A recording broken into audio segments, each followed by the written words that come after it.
Well, hi, Dave, and thank you for joining me to record something for the people who are taking part in India Giving Day, a new national campaign to raise money for worthy humanitarian programs in India.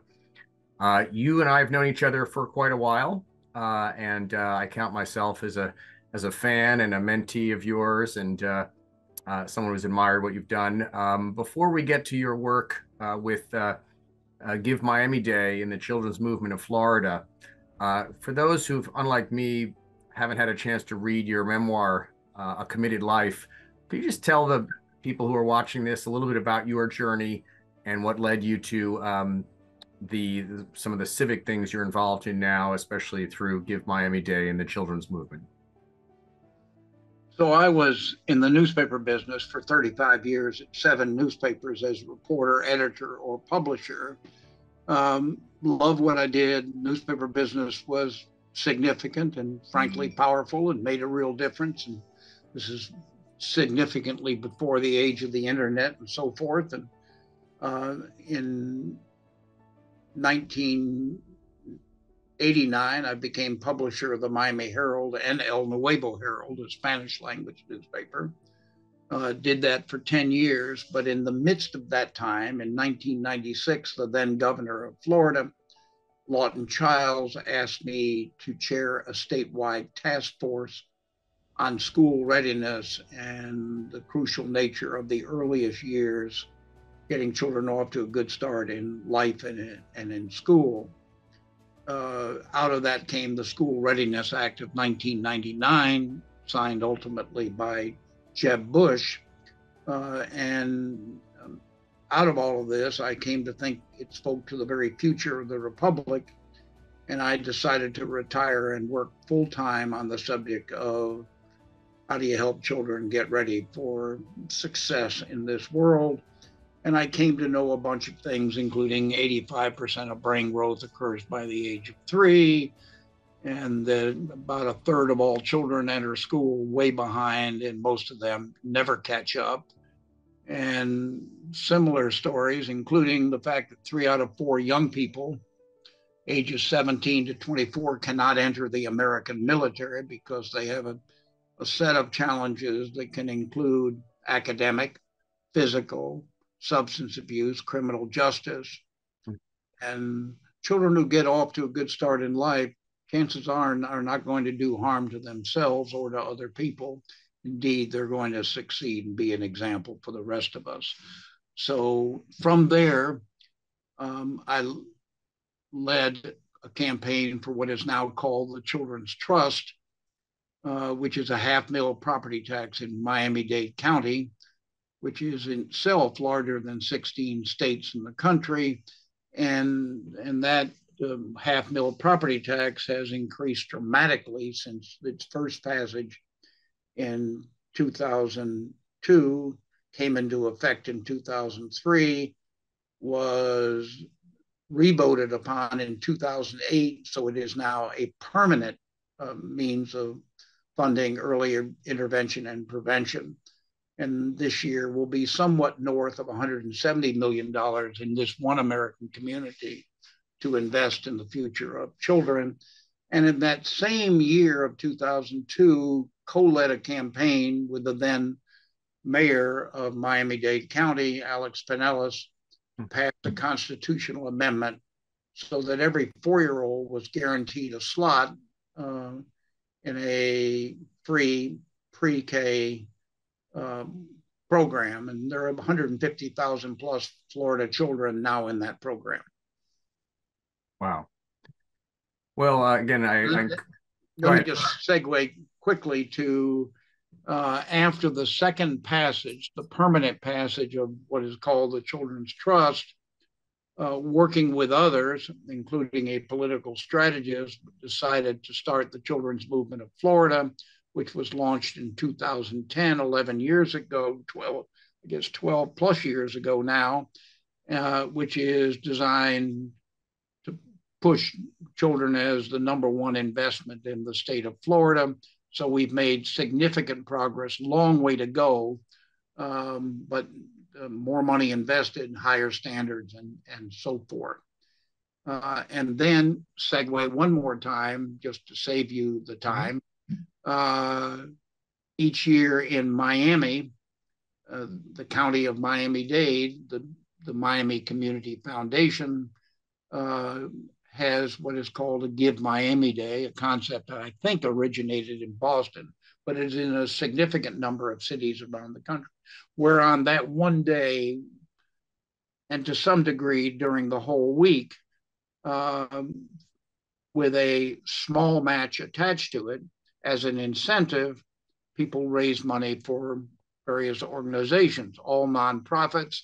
And this past year in November, there were 1,276 local nonprofits participating. And the Children's Movement of Florida had 1,428 individual contributions, uh, which was second among the 1,276, and raised what will end up being $354,000, which was number 5 among 1276.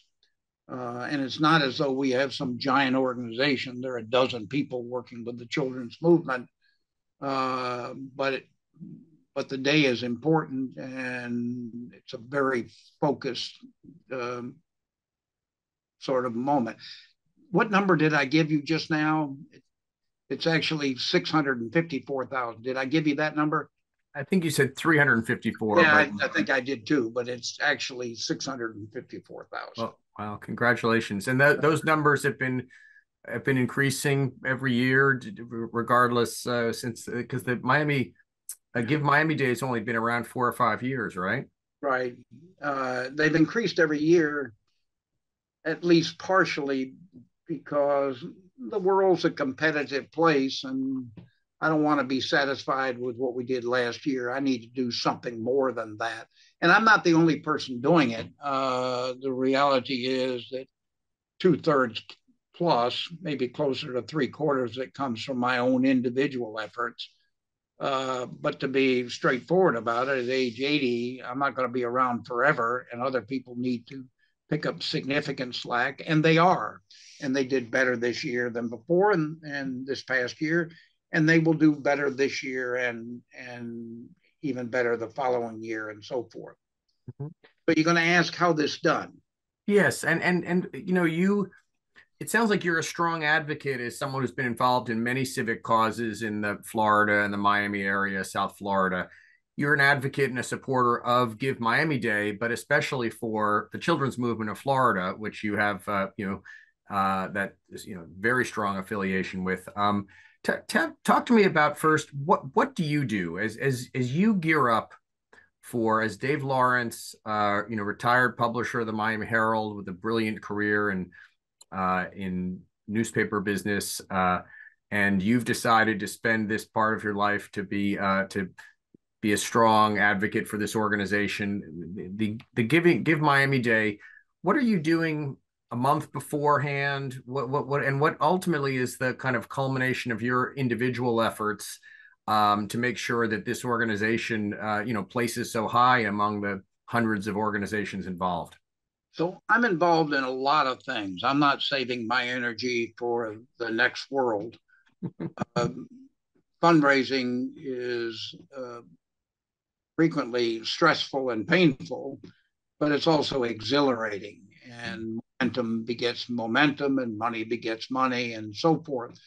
And the fundamental lesson here is people give to people. There are an extraordinary number of good causes. Um, what separates one from another? Maybe you have cancer in the family, or a heart disease in the family, or autism spectrum in the family, and so forth. I've had a lifelong habit of saying yes to people. I'm not bragging about it, because I probably ought to say yes with somewhat more often.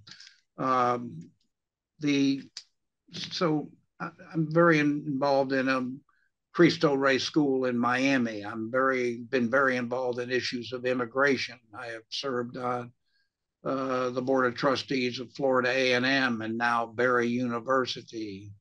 I've chaired the major art museum in Miami. I've chaired the New World School of the Arts,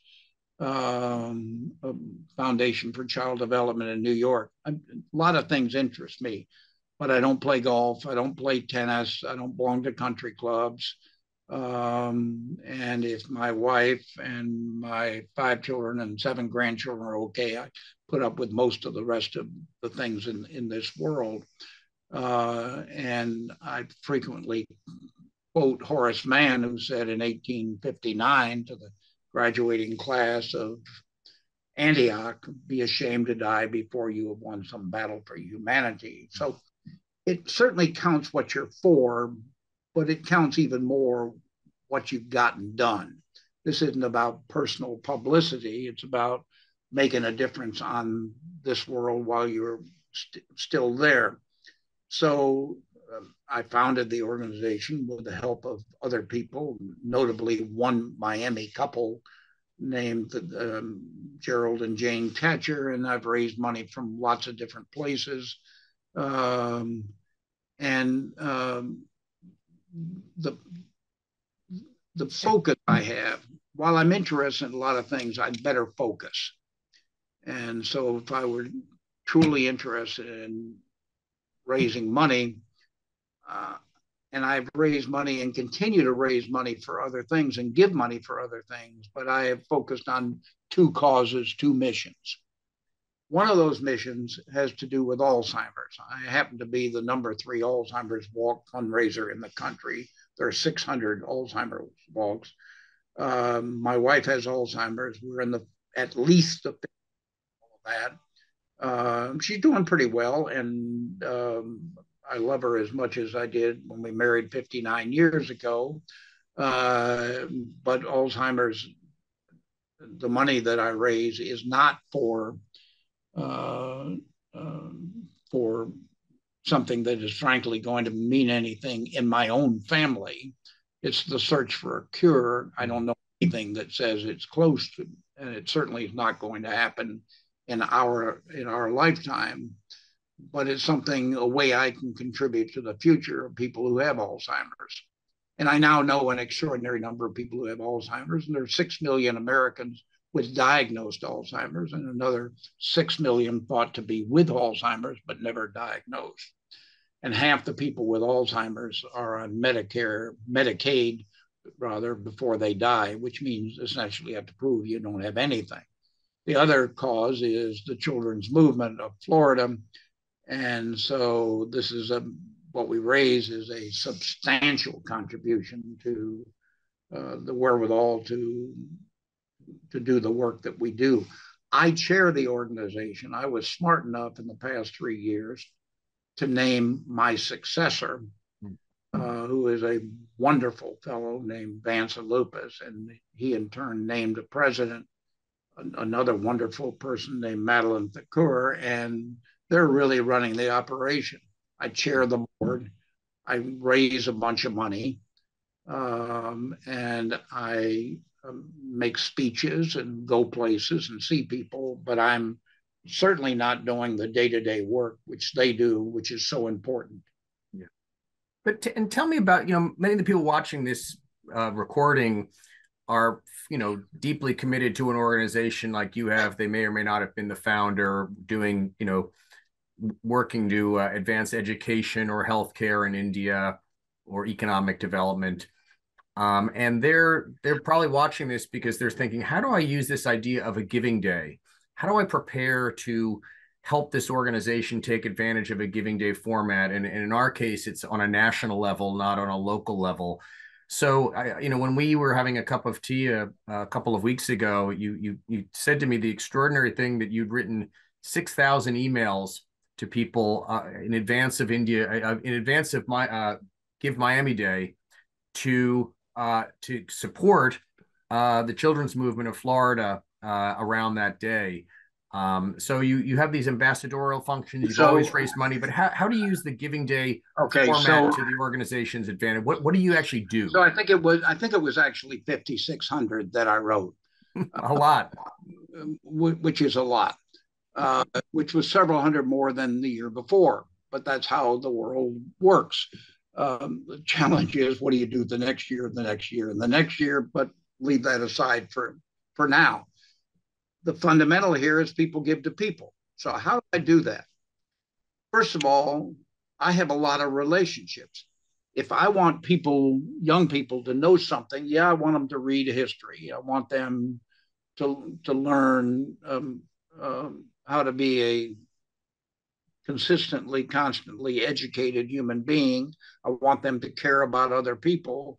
Uh, I think I probably told you this. I've never wanted any of my 5 children to be too good looking, too charismatic, uh, too smart, because then they would rely on that great gift at the expense of what else you need to do.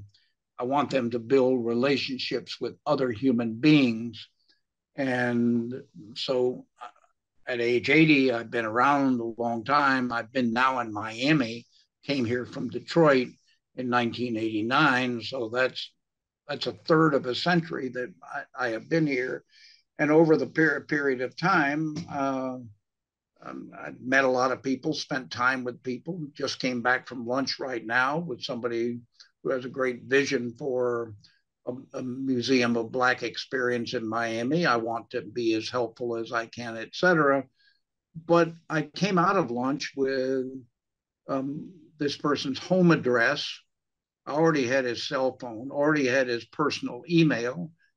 I know how long he's been married. I know the names. I know his wife's name. I've met her before. And I now know the names of his 2 children and what they do. Um, and all of that information is captured. So I have something in my computer called Phone List, which literally changes every day, because I always meet somebody new. And if you looked at my calendar each day, you'd not only see the meetings I have, but you'd see other people I run into and so forth. Um, and then, so that adds up to, so you know, 15,000 people, all of whom I know. So it's not as though I borrowed or bought a list from someplace. I actually know these people. And then I need to make a decision, which of these people do I want to send a note to for Alzheimer's or for Give Miami Day? And some of them are the same and some are different. So in Alzheimer's, clearly I'm going to use everyone with whom I'm connected with on that subject. And some of those people would then be on Give Miami Day as well, and vice versa, and so forth.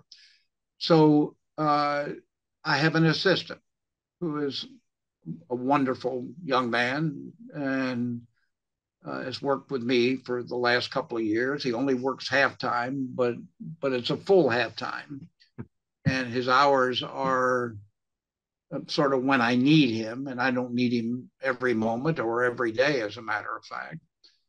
But the first thing is I work from a master list. And I go through those 15,000 names, which I can do pretty rapidly, and I can circle or check and the ones that I want. And then he says, here's how many you got so far. And let's say my target is I'll send out 6,000 or 5,000 or some nature, something of that nature. And so he then comes to I write a basic note. And the basic note says,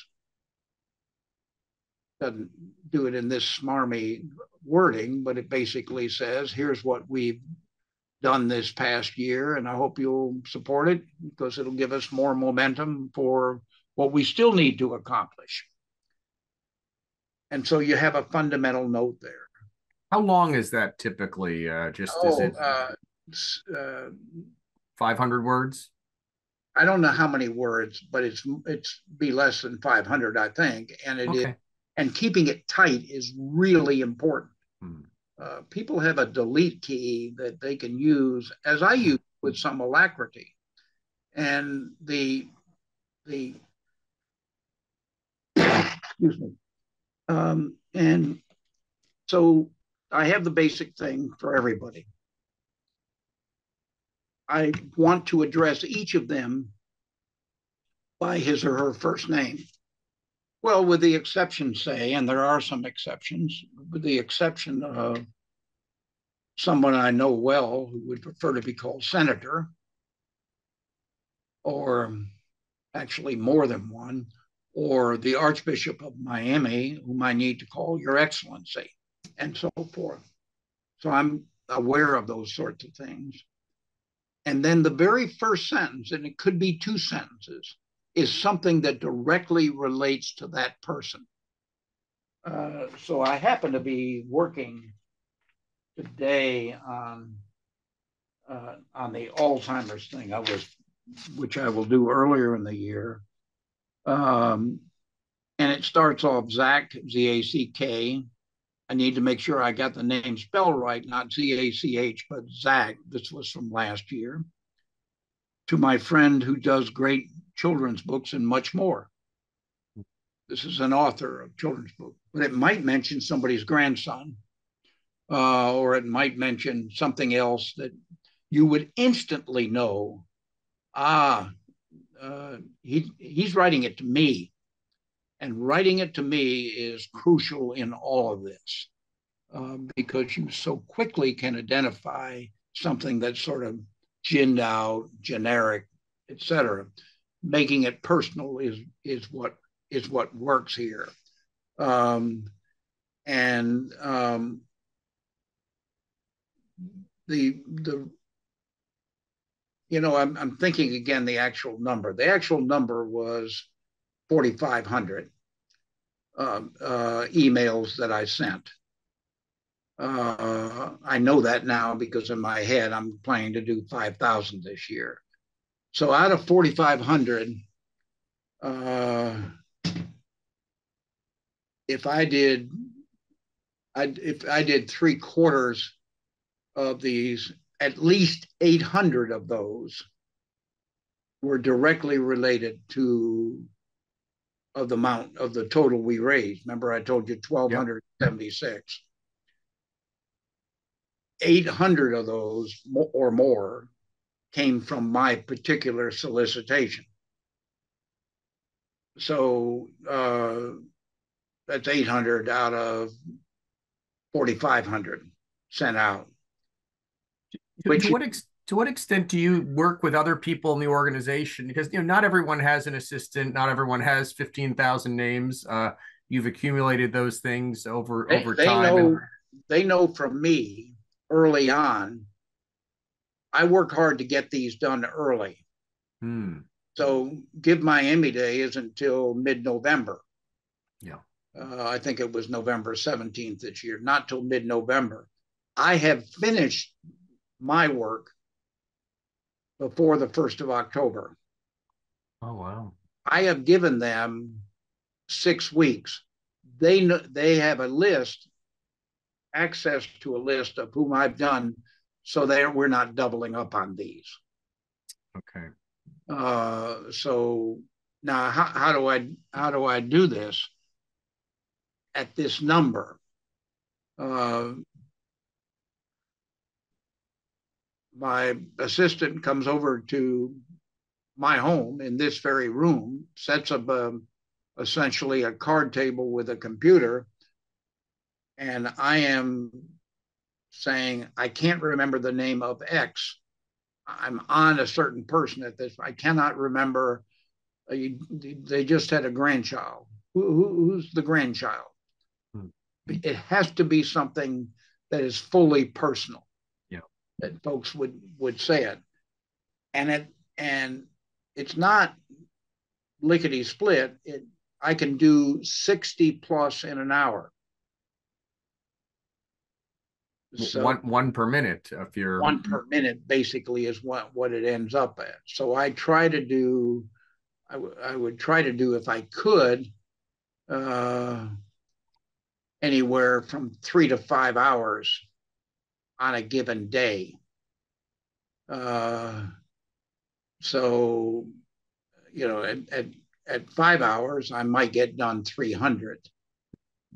but even if you divide 300 into 4,500, you've still got an enormous amount of time that it takes to do that. So, for instance, I won't do Alzheimer's. I won't release those until mid-April, but I'm already starting to work on that process. What's my message going to be for this year? And then I will add the personal. We'll do those in the next month and a half. They'll all be ready, but won't be, as it were, dumped until middle of April, maybe. I need to keep the two fundraising moments significantly apart. And so I started the Give Miami Day. I worked essentially August, September to do this. You write those emails then, but when are they actually delivered? When are they actually sent to the recipients? Well, in the case of Alzheimer's, they're sent in all of them in mid-April. And then in the case of Give Miami Day, you're allowed, there is one day of the week, it's a Thursday. It's usually the Thursday before Thanksgiving. You're allowed to start accepting contributions in the Monday of that week. So some people do it, but the preponderance of the people do it on the Thursday of that week, which is actually Give Miami Day. So you write the emails in August and September, but are the emails then sent that Monday of that week? Yes. Or I see. So they're all held and then released. And I mean, I get mine, and I've been happy to support and admiring your diligence. So what happens is that a week before, the Thursday before, I send a note that says it's coming up in a week from now, but you can start giving Monday. And then on Monday, I send out another note saying it's coming up Thursday, but you can give anytime between now and Thursday. And then on Thursday, I send a note that says today's the day. And so they're actually, so there are three communications.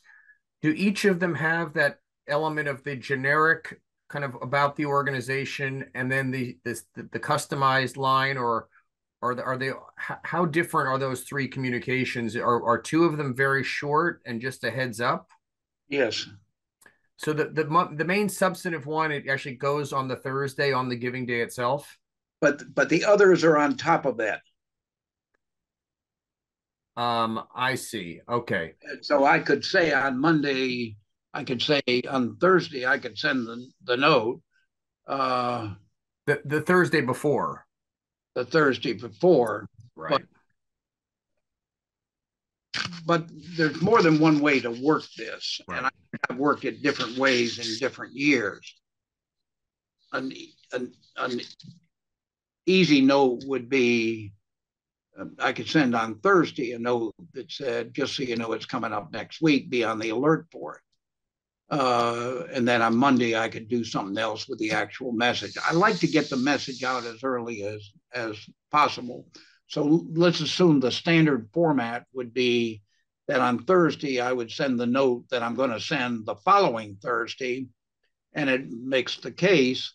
And then on Monday and Thursday, I could say you can give any time you want to from here until Thursday. And then on Thursday morning, it all would be dumped out again. And this would go to your 4,500 people would get this three waves. Except if you gave Monday, Tuesday, Wednesday, I need to be alert enough so that I'm not saying to somebody, please give today when they have already given. Okay. And that is that a manual process? I mean, do you have to then track that, or have you been able to automate that? No, we absolutely have to track it. So we have to know who's already given.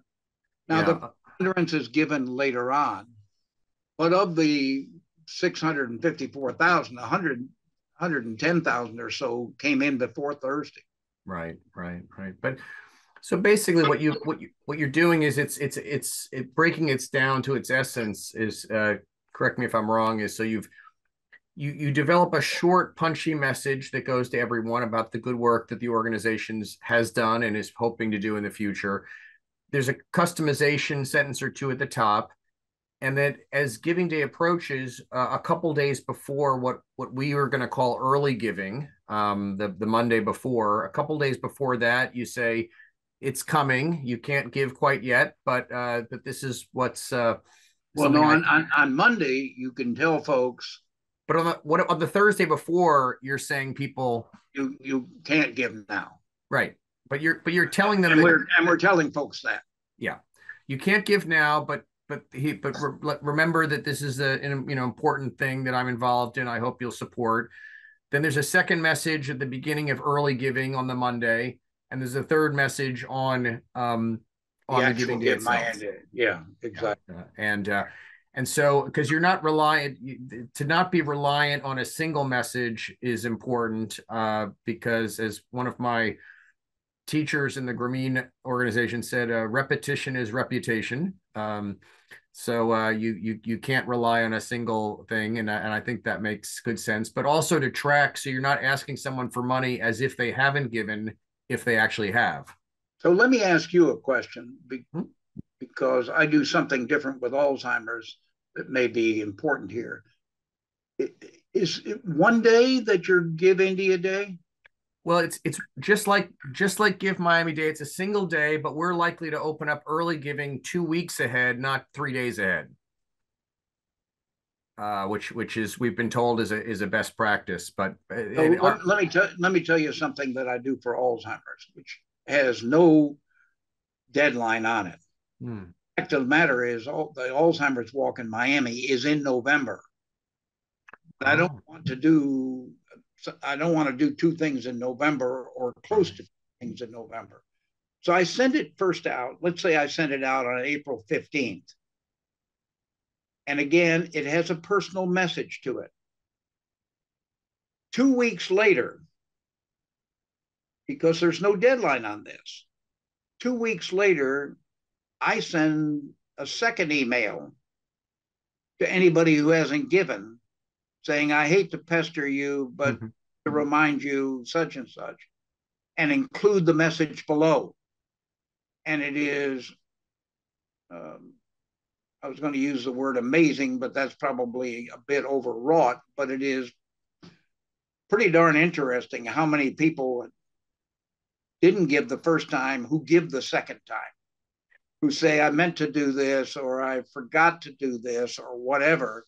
So a significant amount of money comes in after the second alert. Interesting. Do that with Give Miami Day Yeah. is something that you could consider um, that the rules might work for what you're doing in order to, let's say that you have 2 weeks Mhm. or 3 weeks, you could at the end of a week, you send it out on Monday of one week, and then you could send out the following Monday. I hate to pester you, comma, but and it really makes a difference in what I do and how much money we can raise. And it sounds like it's also important that because each of the organizations part of India Giving Day have their own mailing lists, but to get a message that's clearly from you, that you've spent some time customizing rather than just a generic kind of blast from the organization.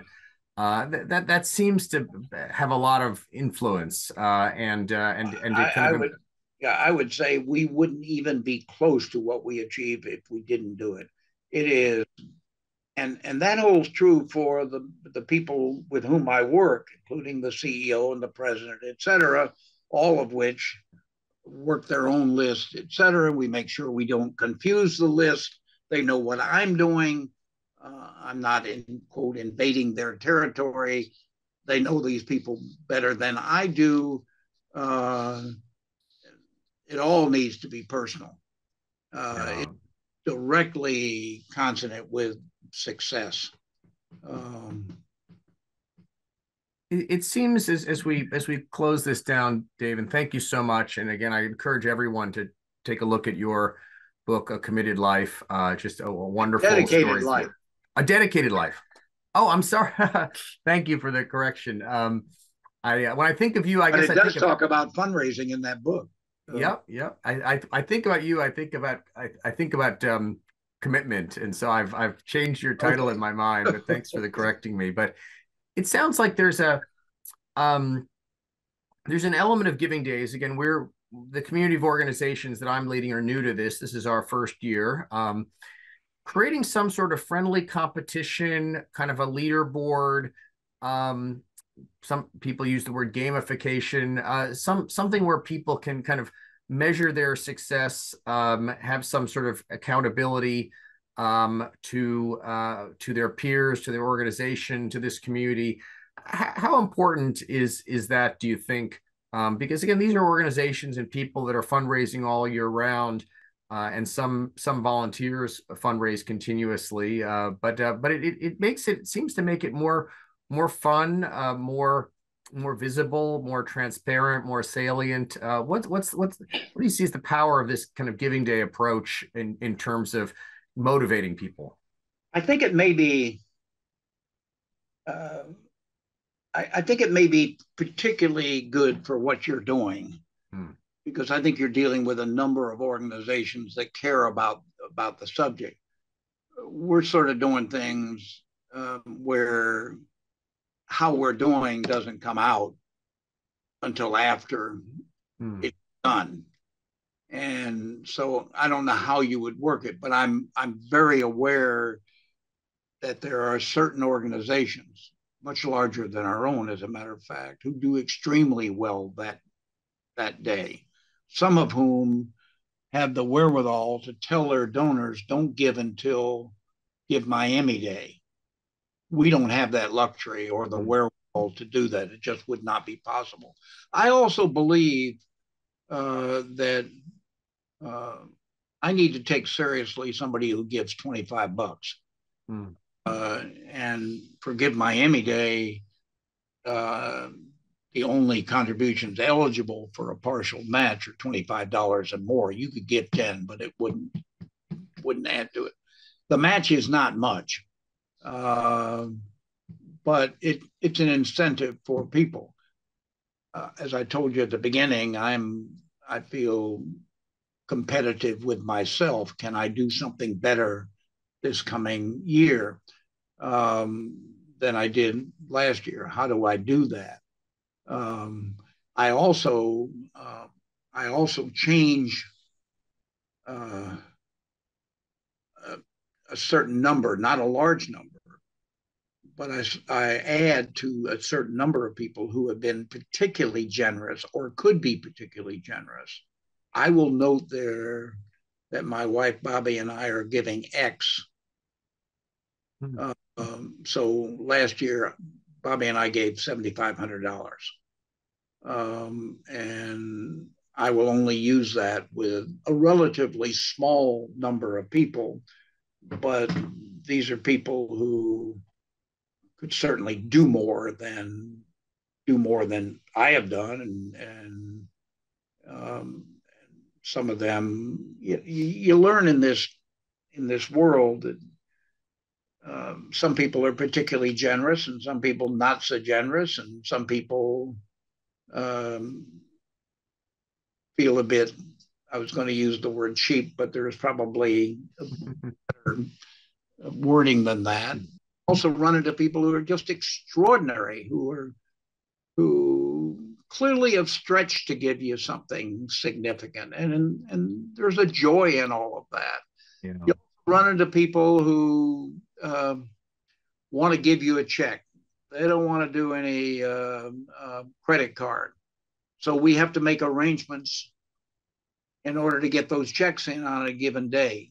So Yeah, we were this we're figuring out the offline giving aspect of it, and yeah, we're 5 years behind you, but we'll catch up. But that's a final very interesting point is that there may be certain